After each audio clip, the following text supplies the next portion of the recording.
Hello and welcome to Australian Agenda. I'm Peter Van Onselen. Well, the live cattle trade and, of course, carbon pricing with the Productivity Commission's report are massive issues from the week. But the news of the day is border protection.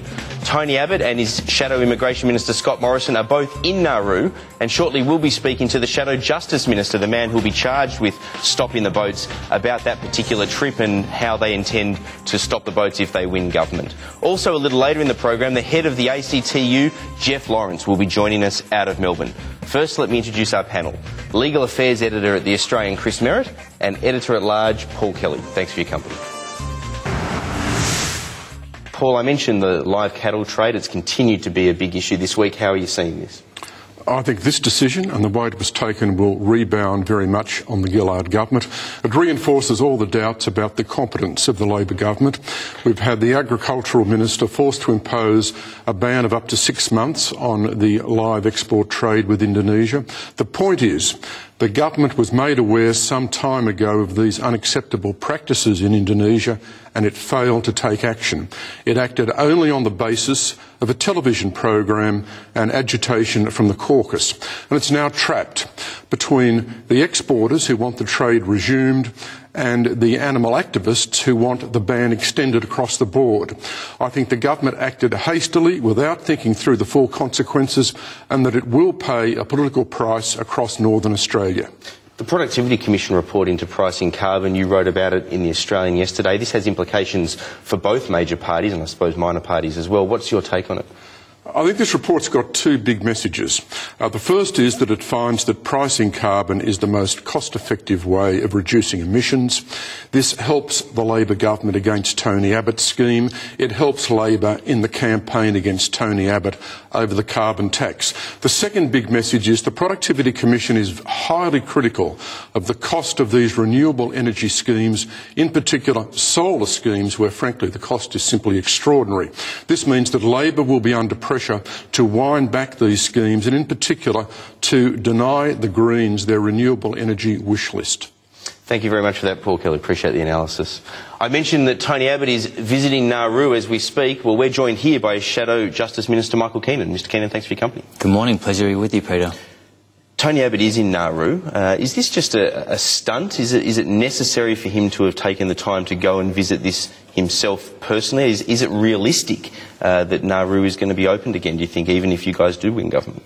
Well, it's very realistic, and I think it's very important that the opposition leader and Scott Morrison go to Nauru to have a look at the conditions on the island for themselves. I mean, Scott has been there in the past and obviously has reported back to us about what he's found.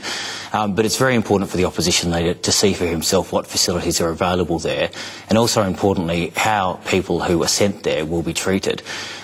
That is in marked contrast, of course, to what the government has done. You won't find Julia Gillard up in Malaysia looking at the conditions that people sent there are going to find themselves in, and you certainly won't find her Immigration Minister doing it either.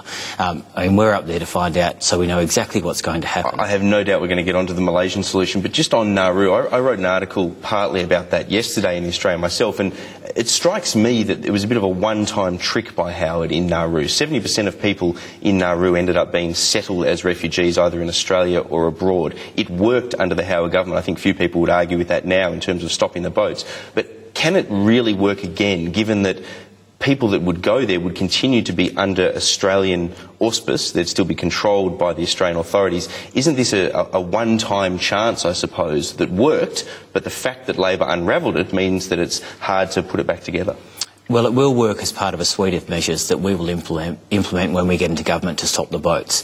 So Nauru isn't the only thing that will work, but when we implement it in conjunction with temporary protection visas and doing other things to stop the boats from coming in the first place, then yes, we believe it will work. And of course, it has a proven track record of working, and it will work in a way that is far more humane to the people who have made that journey to Australia than returning them to Malaysia, when of course we can't vouch for the treatment that they will receive. But the test that the opposition has imposed all the time on these sorts of policies is what is the most effective. How can Nauru possibly be more effective than Malaysia when we know that many of the people that go to Nauru will end up back in Australia anyway?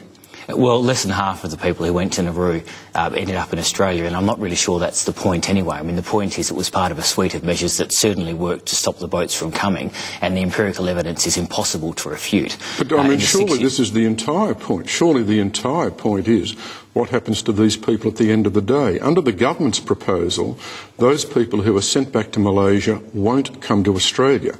Under the opposition's proposal, people who go to Nauru can very well come back to this country. So surely Malaysia is far more effective than is Nauru.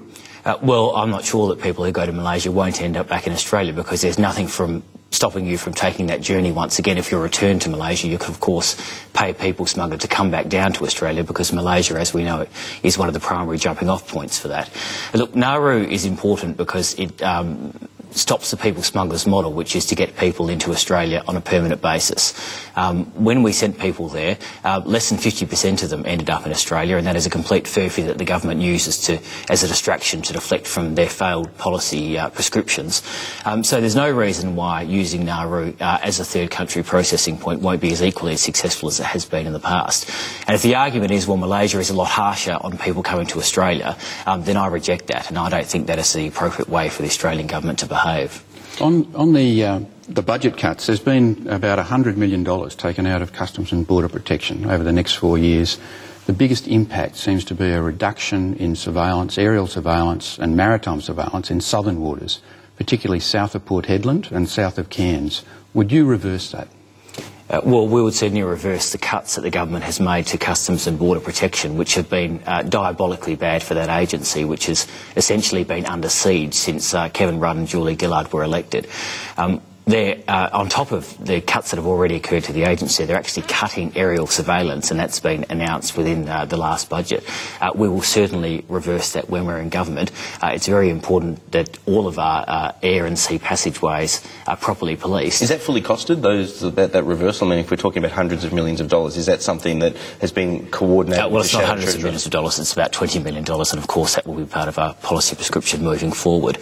The overall figure is $99-something million over 4 years. Would you put that money back into Customs and Border Protection? Well, the overall figure for cuts is actually about $20 million for aerial surveillance, and there's been another $60 million cut within the cargo screening, and we announced at the last election that we would reverse that cut.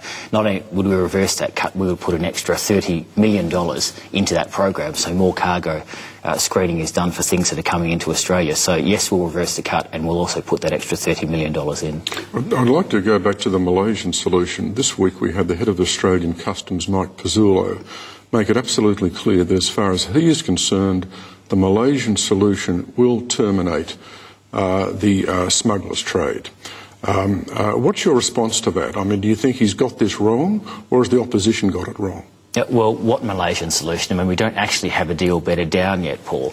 And I think that you're really jumping ahead if you think that somehow the government's found a silver bullet to solve the people smuggling trade from a deal that they can't even explain to the Australian people yet.